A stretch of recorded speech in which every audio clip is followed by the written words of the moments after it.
Good morning to all my dear students. Our today's topic is the earliest states, Prarambhik Rajya. In our previous video, we have studied how after the end of Harappan civilization, in the following 1500 years, different types of social, political and economic changes took place that we have discussed in our previous video, and how early states and towns they came into existence around circa 6th century BCE. इस time के around जो है towns और early states का जो trend है वो शुरू हो गया था. Now basically we need to understand the meaning of the term janapada. Janapada दो शब्दों से बनाकर मिलाकर बना है. जन जमा में पद. जन का मतलब आम मतलब होता है लोग, लेकिन यहाँ पर तीन सेंस में इसको लिया गया है. पीपल, लोग, क्लैन, कुल, एंड ट्राइब, जनजाति. तो यहाँ पर जन का मतलब तीन सेंस में है. It may also mean people, clan and tribe. पद मीन्स फुट. जहाँ पर लोग, कोई कुल या कोई जनजाति अपना पाँव रखती है, मतलब सेट्स इट्स फुट, अपना पाँव रखती है मतलब वहाँ पर बस जाती है, इट सेटल्स देयर. तो ये जनपद क्या थे? एक तरह की बस्तियां थी जहाँ पर लोग, कुल और जनजातियों ने जो है एक जगह रहना शुरू कर दिया और अपनी बस्तियां बना ली. जनपद शब्द जो है प्राकृत भाषा का शब्द भी है और संस्कृत भाषा की शब्द भी है. It is used in both Prakrit and the Sanskrit language. Now these janapadas gradually started expanding their territories. इन्होंने अपने इलाके को, अपने भूमि क्षेत्र को बनाना शुरू कर दिया और gradually they developed into the mahajanapadas. और ये महाजनपद बन गए. अराउंड 6th सेंचुरी BCE 16 महाजनपद, 16 महाजनपद थे. 6th क्लास में chapter early states, early kingdoms है चैप्टर 5 या चैप्टर 6 है, उसमें हमने पहले जनपद और महाजनपद के बारे में पढ़ा है. उसको एक बार दोबारा पढ़ना, बिल्कुल बेसिक चीज़ें उसमें बताई गई हैं. Now 6th century BCE is regarded as the turning point in the early Indian history. जो हमारी आरंभिक भारतीय इतिहास है उसका एक मोड़ है. 6ठी शताब्दी ईसा पूर्व को माना जाता है, एक मोड़ माना जाता है. Why? Because early states, cities started developing around this time. आरंभिक राज्य, आरंभिक शहरों का विकास होना शुरू हुआ. The growing use of iron. It is very important point कि लोहे का जो प्रयोग था, basically this was iron age. ये लोहे का यहाँ पर बड़ा इस्तेमाल होता था. Why iron was so important we will discuss later. The development of coinage, और जो सिक्कों का इस्तेमाल भी बहुत शुरू हो गया यहाँ पर, कॉइन्स का use. It also witness the growth of diverse systems of thought. और अलग अलग जो विचारधाराएँ यहाँ पर विकसित हुई, जिसमें बुद्धिज़्म और जैनिज़्म प्रमुख थी.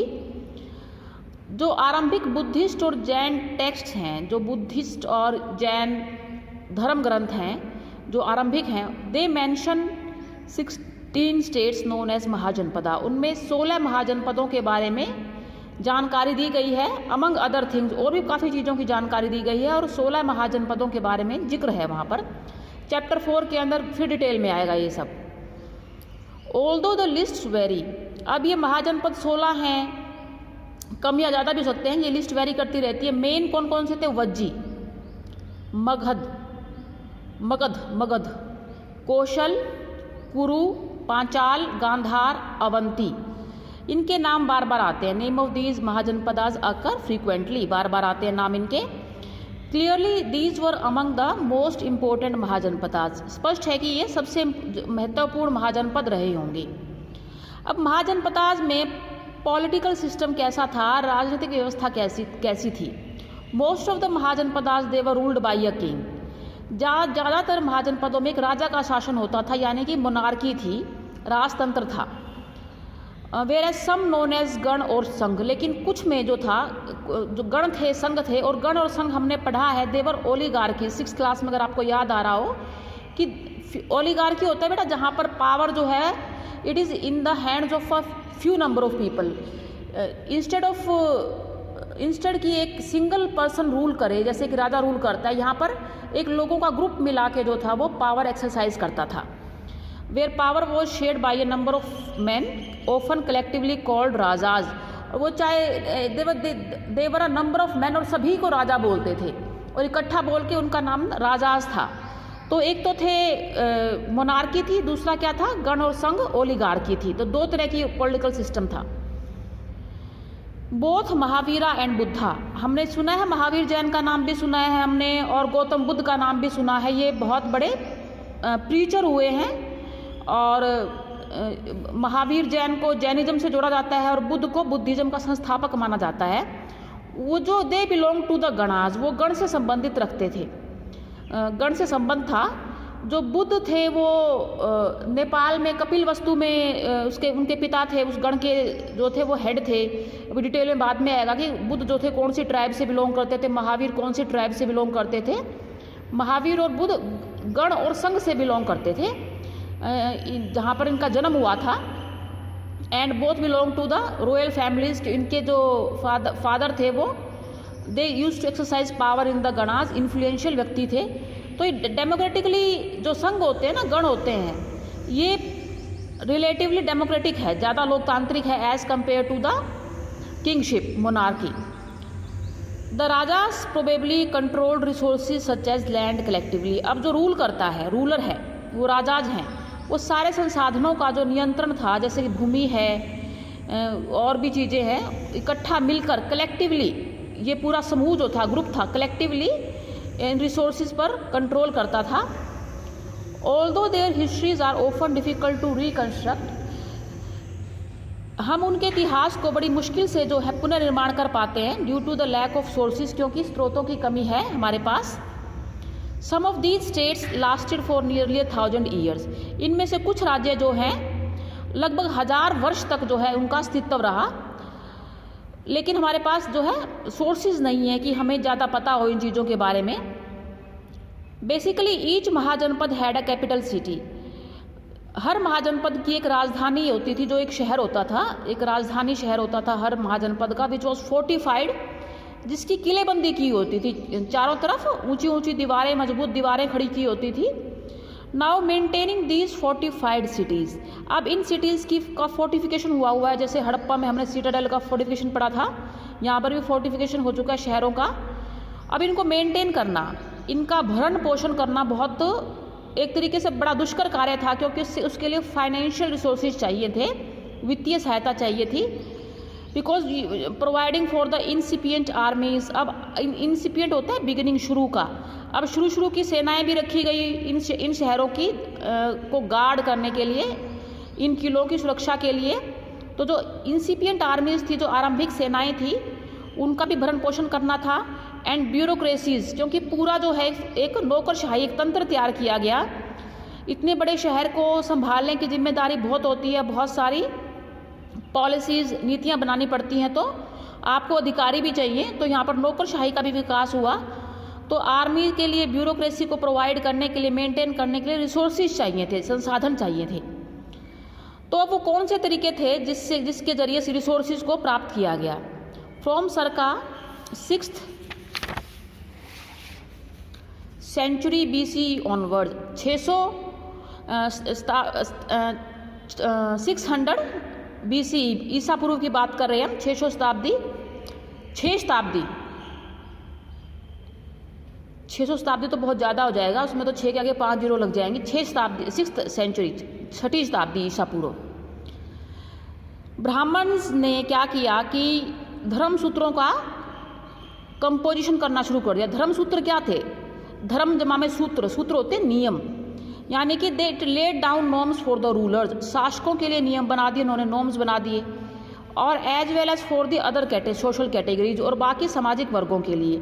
अब यहाँ पर जो है वर्ण व्यवस्था शुरू होती है, जिसमें किसको क्या काम करना है, ये हमने वर्ण व्यवस्था के बारे में भी 6th क्लास में डिटेल में पढ़ा था। तो अब जो इस कैटेगरी के हिसाब से हर कैटेगरी को एक अलग अलग अपना काम दिया गया, ऑक्यूपेशन दिया गया, पेशा दिया गया। अब रूलर्स जो थे कहाँ से होने चाहिए? They were ideally expected to be from the Kshatriya category, कि क्षत्रिय वर्ग से ही जो है शासक बन सकता है।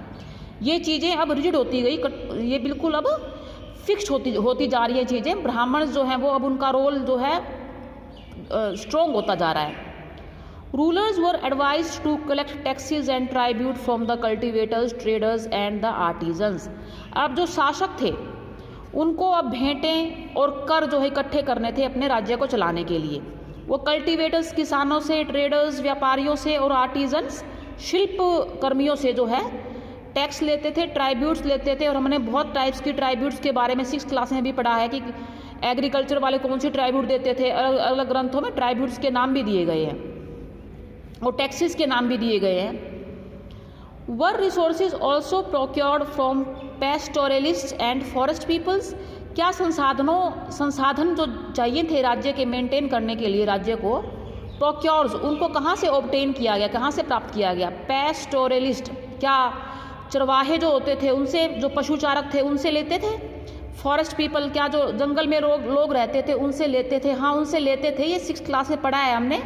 आई विल टेल यू लेटर कि वो उसको एग्जैक्टली बोलते क्या थे। पेस्टोरलिस्ट भी देते थे और फॉरेस्ट पीपल लकड़ियाँ देते थे ये लोग। आपको याद आ रहा हो तो 6th क्लास को, खैर आपको याद तो नहीं आया होगा मुझे लगता है ज़्यादातर को, क्योंकि 6th क्लास तो बहुत पुरानी हो गई, 6 साल पहले।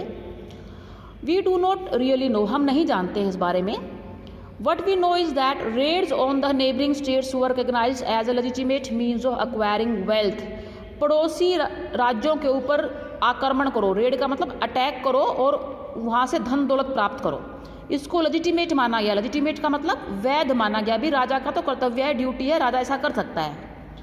Gradually some states acquired standing armies. और इस पर्पज़ के लिए क्या चाहिए उनको, स्थायी सेना चाहिए होती थी, तो उन्होंने स्थायी सेना बनानी शुरू कर दी।